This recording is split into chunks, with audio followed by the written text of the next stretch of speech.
Olá para todos. Estamos aqui fazendo o nosso vídeo semanal. E graças ao fato de que nas últimas semanas, nos últimos dias, vem se tornando um pouco mais difundido, divulgado, o cenário que vem acontecendo aqui em Portugal, tá, em relação a outros países próximos a Portugal, como a Itália, a França, a Espanha, os países latinos, posso usar esse termo, né? Não da América Latina, mas aqui da Europa. A ideia hoje, dado também as conversas que eu tive com amigos no Brasil e também com colegas daqui da Universidade de Lisboa, do Instituto de Educação e outros, né, colegas não do meio universitário, eu resolvi tentar jogar um pouco de luz e discutir com vocês, fazer essa discussão sobre a perspectiva da Covid-19 no cenário brasileiro e o cenário português. Alguns aspectos, não todos, não dá como em 10 minutos, 15 minutos, a gente fechar tudo. E em alguns jornais, né, no alemão, o jornal alemão chamou de milagre português, mas na verdade não tem milagre nenhum, né? O pessoal até brincou aqui, é porque Portugal tem Fátima, mas não é por aí que a banda toca. Na verdade, é uma série de outros aspectos relacionados a, a, ao país no enfrentamento do novo coronavírus e que resultou e vem resultando num controle da curva, né, no chamado achatamento da curva. Então, novamente, né, eu preparei alguns slides, vou diminuir aqui a minha fisionomia, vou tentar mudar para outro slide, que às vezes o programinha aqui dá uma travada, me atrapalha, mas vamos tentar. Mas enquanto ele tenta ir mudando aqui, eu vou conversando com vocês. Na verdade, o milagre português, ele não é milagre, né? Nessa semana, o presidente da República portuguesa fez um discurso em que ele coloca muito bem que não há milagre, há muito sacrifício, né, e muita disciplina, né, da população portuguesa para o enfrentamento da doença. Eu vou recordar aqui uma história. Quando eu cheguei da Espanha no início de março, dia 1º de março, assim que a gente passou saiu, né, do saguão do avião, entramos no saguão do aeroporto e entramos num táxi. O taxista estava até brincando que a ministra da Saúde dizia que teríamos 1 milhão de infectados em Portugal, etc. E aí, dentro desse contexto, a gente até achou estranho, mas desde aquele dia a gente verificou aqui em Portugal, em Lisboa, um confinamento das próprias pessoas, elas mesmas, talvez até com alerta da, da primeira-ministra, da ministra da Saúde, melhor dizendo, e também da secretária do Sistema Nacional de Saúde português. Os próprios portugueses se confinaram, ficaram em casa, quietos, e isso já vem acontecendo há aproximadamente 50 dias, 2 meses, né, ou mais. Então, o que acontece é que essa perspectiva de 1 milhão de infectados em Portugal talvez não fosse, como se imaginava na população em geral, um excesso tão grande assim. Há motivos para isso. Então, vamos tentar aqui fazer a passagem do vídeo.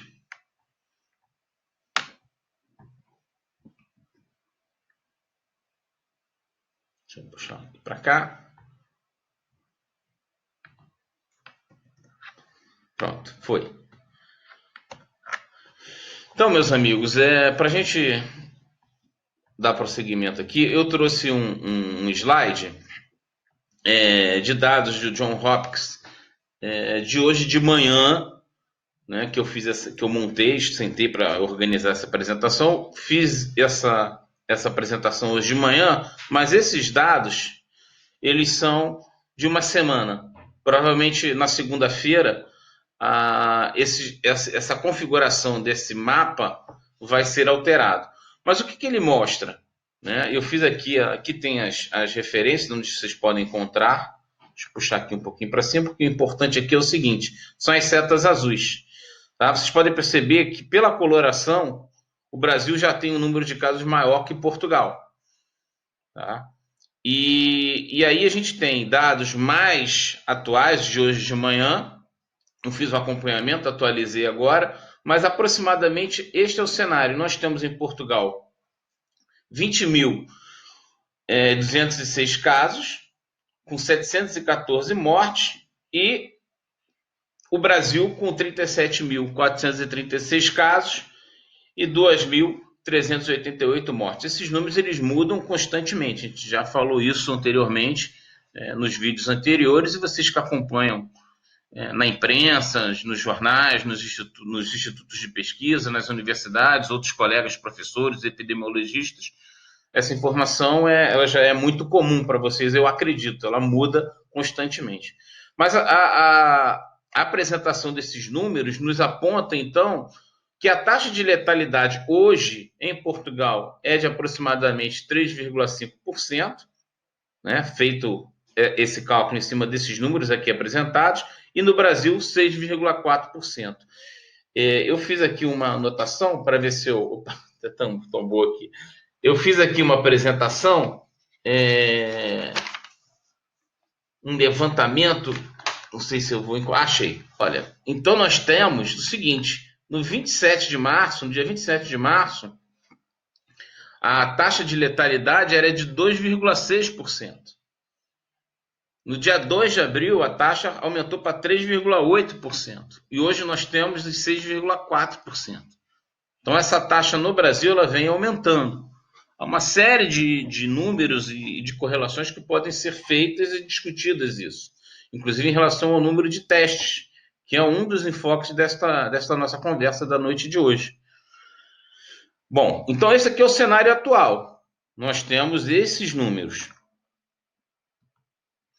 E aí eu trouxe também uma tabela desse site, Worldometers, que traz informações constantes dos diferentes países. E aí vocês podem perceber o seguinte: nós temos à esquerda aqui a população dos Estados Unidos com 300 milhões, a Alemanha tem aproximadamente 80 milhões, 200 milhões o Brasil, 10 milhões Portugal. Estou arredondando, tá? Um pouquinho para baixo. E aí a gente consegue ver que para cada país nós temos o número de casos, totais, os números de casos do dia, total de mortes e total de recuperação, uma série de critérios. Mas eu estou marcando aqui esses 4 países para fazer a comparação entre Brasil e Portugal e também para poder discutir os Estados Unidos, porque hoje é o epicentro da pandemia, e a Alemanha, que também é um país que vem testando muito e que parece, com alguns outros países, vai conseguir resistir melhor aos impactos da doença. Então, o que acontece? Nós temos uma correlação aqui interessante. Olha, os Estados Unidos têm 738 mil, quase 739 mil casos. Esse número deve ter já mudado, porque da manhã para tarde já tem alterações, mas isso nos dá mesmo com uma certa diferença dos números atuais, nos dá uma visão global do que vem acontecendo. E 3 milhões, melhor dizendo, e 722 mil testes já foram realizados. E a proporção é de aproximadamente 11.245 testes para cada 1 milhão de indivíduos que populam este país, os Estados Unidos. Então, nós temos o número de casos, vamos acompanhar aqui só o que está em verde, tracejado com vermelho. Alemanha, 144 mil casos, estou arredondando, 1.720 8 mil testes, com uma proporção de 20 mil testes por milhão. Quando a gente olha o Brasil, a gente vai ter um problema atual, que o número de casos é de 37 mil aproximadamente, hoje a gente já viu que já passou, né, de 37 mil no slide anterior.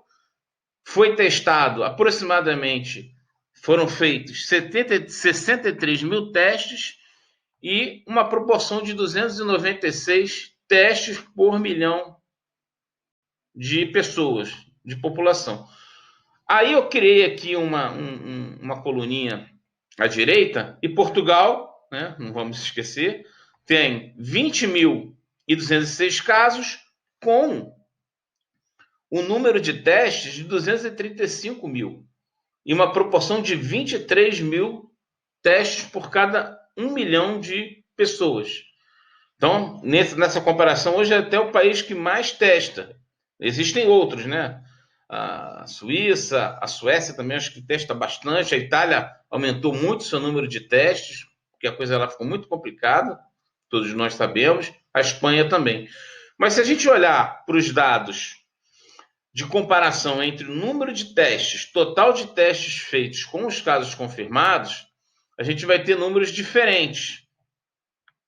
Ou seja, 20% nos Estados Unidos, ou seja, do total de testes feitos e de casos confirmados, nós vamos ter 20% desse total. 20% dos testes feitos tiveram positivo.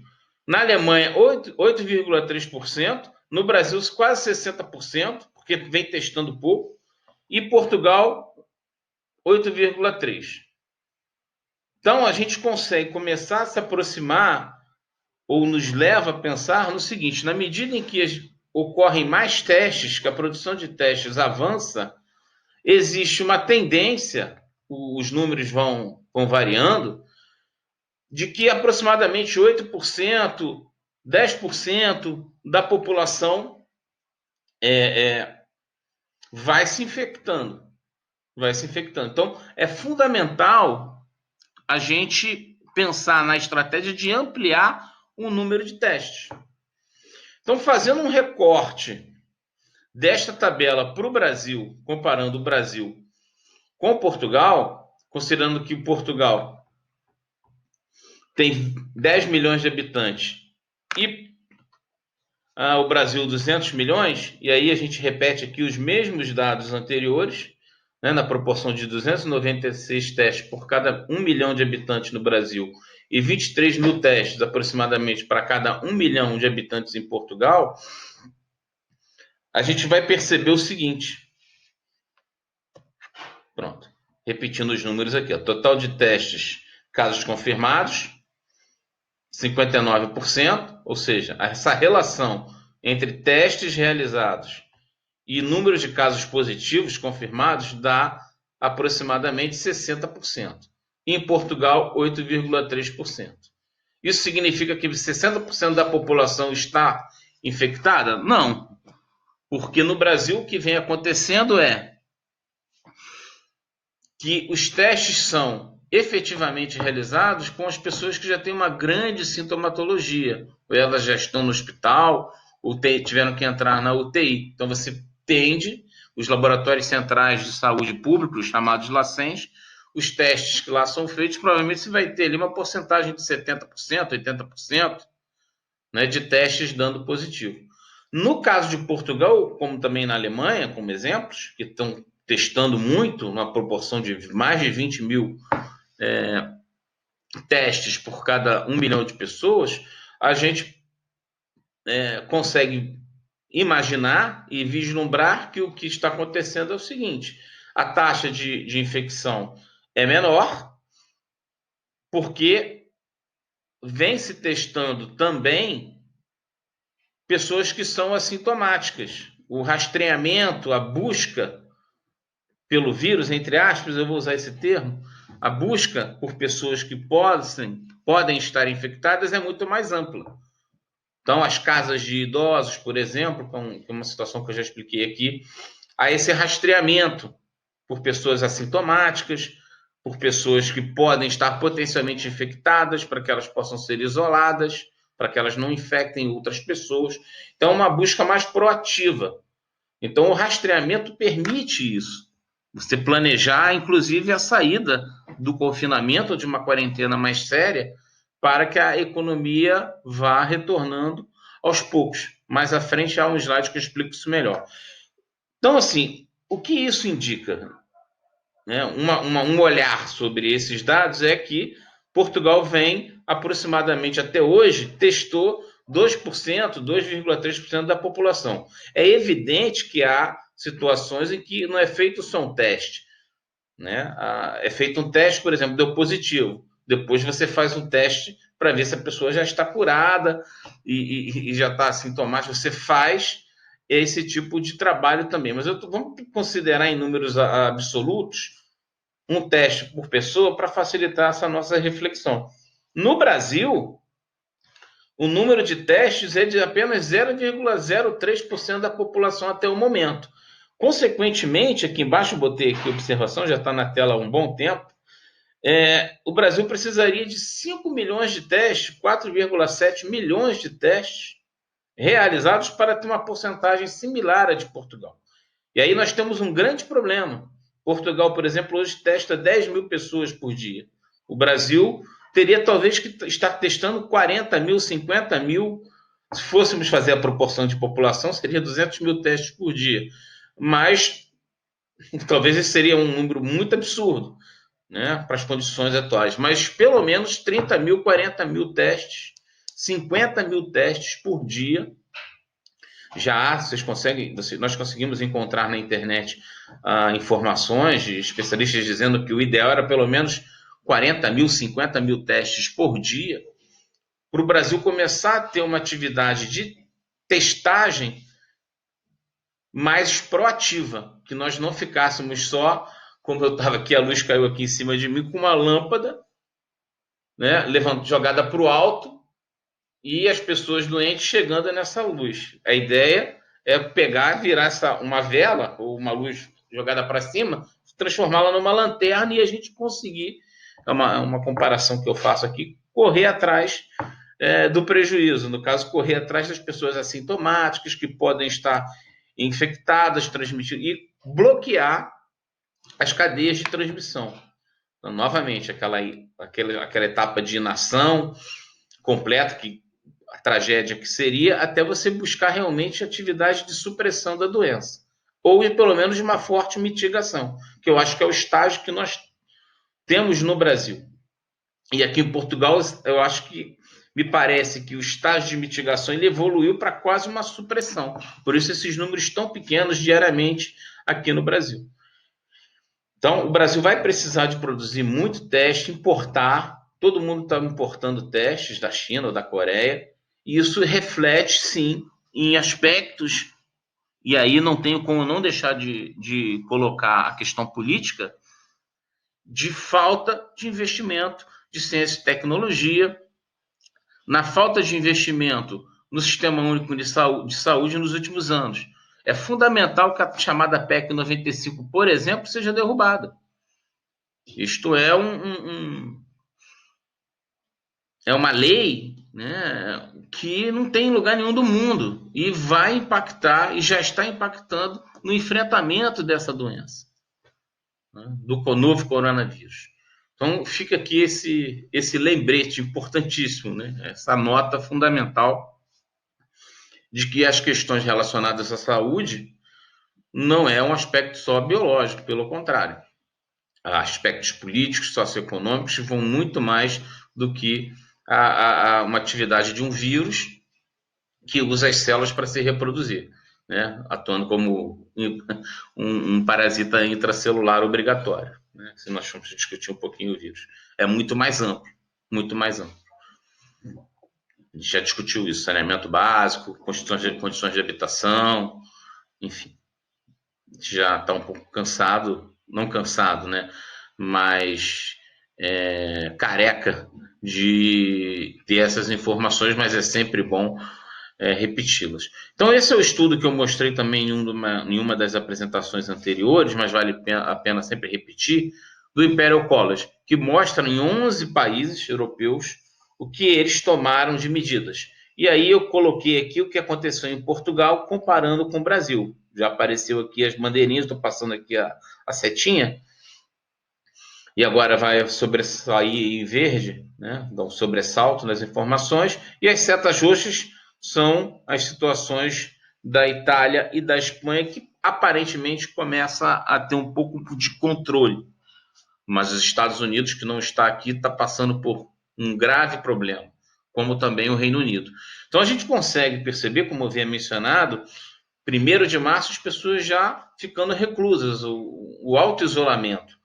E depois foi em Portugal tendo atividades de encorajamento de distanciamento social pelo próprio governo. O presidente da República entrou em quarentena por, por iniciativa própria. Os eventos públicos foram banidos. Na primeira semana de março, também a universidade fechou, já começou a haver um indicativo de fechamento das escolas, que aconteceu a partir da segunda semana de março. E aí, no Brasil, aconteceram alguns eventos concomitantes com Portugal, como o próprio fechamento de escolas, segundo informações. Mas o lockdown, pelo menos feito em alguns estados, a busca de uma quarentena, no Brasil foi um pouco mais tardia. Lembrando que o Brasil teve um tempo de ver o que acontecia no mundo para tomar as suas atitudes. Mas eu acredito que o lockdown, a quarentena aqui em Portugal, atingiu 85%, 90% da população, que é fundamental. Eu acho que o Brasil não conseguiu atingir esses números. Chegou a 70% em algum momento, já foi um grande avanço, e talvez isso tenha permitido um controle da pandemia, do número, do aumento, do acentuado número de doenças até o momento, dos números da doença até o momento. Não sei dizer, o tempo vai dizer o que vai acontecer nas próximas semanas, mas parece-me que o pior ainda está por vir. Então, esse é um quadro que mostra alguns cenários na Europa e essa comparação entre Brasil e Portugal. E lembrando que esse estudo também do Imperial College, ele indicou que até o final de março, aproximadamente entre 3, 2% e até 12% da população havia sofrido uma infecção, né, a partir dos modelos matemáticos. Lembrando que Portugal vem testando muito, deu aproximadamente 8%, vamos lembrar desse número lá no início, e a Alemanha também. Então, 10% de infecção no Brasil, da população, a partir de tomadas de testagem em grande escala, em massa, né? Tem esse termo aí, mas em grande escala, testando muito, ampliando o número de testes para 30, 40 mil testes por dia, podemos ter um papel preponderante dessa atividade para a manutenção da saúde das pessoas. Bom, vale a pena também trazer de volta alguns dados desse mesmo estudo do Imperial College, do final de março, que traz um cenário para o Brasil feito pelo Laboratório de Diversidade e Doenças Virais da UFRJ. Então, dessa vez eu fiz ressaltei aqui um aspecto dos cenários 3 e 4, que estão vinculados, deixa eu botar aqui, ó, pronto, vinculados à quarentena ou o confinamento de 40% da população ou 60% dos idosos com mais de 70 anos, porque esses são os que falecem, têm uma taxa de letalidade maior, acima de 12%, acima de 11%, ou o cenário 4, 75% da população geral em quarentena, dentro de uma perspectiva de uma fase de 1,6 mortes por 100 mil habitantes por semana. Vocês que estão vendo isto vão poder fazer uma reflexão de qual cenário talvez o Brasil esteja, se é o cenário 3, se é o cenário 4, ou se já estamos num cenário 2, 40% da população em quarentena social e 60% está na rua. Tá? Eu estou puxando para o cenário 3 e cenário 4 numa ideia de otimismo. E nesses dados, nós teríamos entre 200 mil e 530 mil mortes. Lembrando aquela regra, 80% das pessoas infectadas são assintomáticas ou têm sintomas muito leves, 15% como vai ter no próximo slide essa apresentação, vão precisar de uma enfermaria e 5% vão precisar de UTI. Então, isso aqui foi bom ficar um tempinho a mais aí na tela para vocês poderem fazer uma perspectiva do que pode estar acontecendo no Brasil e esses números. Nada é feito é inação, isso sem dúvida não é o caso. Mas se o Brasil já estiver hoje no cenário 2, e lembrando que a doença parece já estar se propagando em comunidades, infecção comunitária, é preocupante, muito preocupante. Bem, já indo para o finalzinho da nossa apresentação, eu também já mostrei isso em alguma apresentação anterior, mas eu detalhei um pouco mais para o objetivo dessa nossa conversa. Aquela regra 80-15-5, se nós considerarmos 10% da população infectada, teríamos 20 milhões de pessoas infectadas, que não é nada absurdo. E aí, vale lembrar que 16 milhões de pessoas neste possível cenário, não estou dizendo que isso vai acontecer. Talvez tomara que seja muito menos mesmo, não seja mais.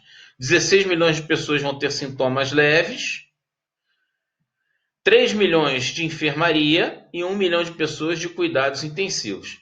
E aí eu volto para os dados de hoje de taxas de letalidade em Portugal e no Brasil.